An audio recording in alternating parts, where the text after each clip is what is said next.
ते सगळं सोडा, मला सांगा इतके दूर गेला होता, इंटरनॅशनल टूर वर गेला होता ना, मग काय आणलं माझ्यासाठी?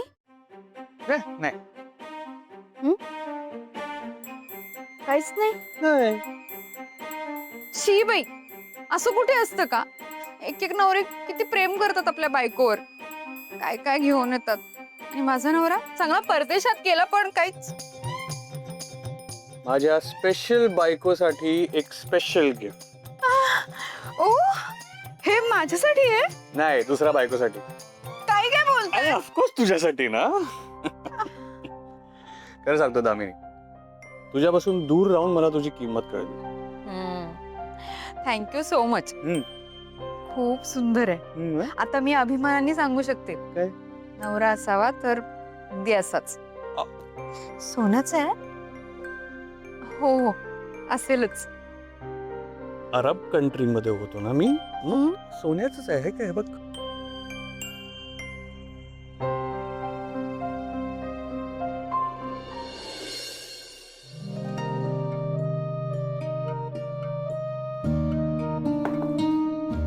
अरे मोहन, ये. ते वहिनीसाठी गिफ्ट आणलं होतं. अरे, माझ्यासाठी कशाला?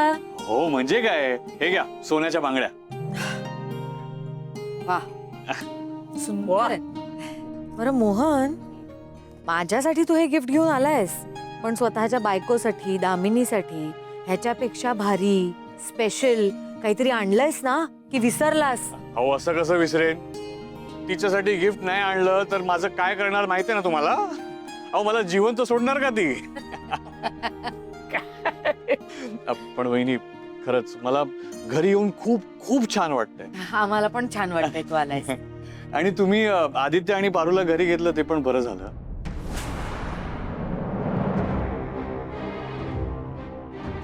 नाही, शेवटी घरची लक्ष्मी ही घरीच असली पाहिजे ना.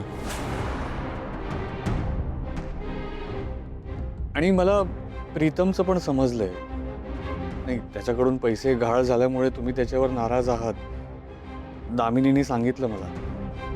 पण वहिनी, आपला प्रीतम इतका बेजबाबदार नाहीये, आपण ओळखतो त्याला. तर तुम्ही त्याच्यावर संशय घेऊ नका आणि त्याला दोष देखील देऊ नका प्लीज. मोहन, हे सगळं समजतंय मला, पण कुठल्याही आई वडिलांना आपल्या मुलांची असं कठोर वागायला आवडत नाही. पण मुलं जेव्हा या अशा चुका करतात तेव्हा कठोर वागण्यापलीकडे आई वडिलांकडे दुसरा पर्यायच उरत नाही. हे बघ, प्रीतम सुधारावा, त्याला त्याची चूक समजावी, एवढ्याचसाठी मी त्याला ही शिक्षा दिली, बाकी काहीच नाही. आणि आता तू आलायस ना, तूच एकटा जबाबदार आहेस. आदित्य काय, तो त्याच्या कंपनीचा फायदा बघतोय. आणि प्रीतम, मला खरंच कळत नाही की त्याला बिझनेसचा सिरियसनेस आहे की नाही. त्यामुळे तू आलायस, तूच आता बिझनेसकडे लक्ष दे. कारण फ्रँकली माझा आता कुणाचवर विश्वास नाही राहिलेला. तुम्ही काळजी करू नका वहिनी, मी आहे ना. येतो.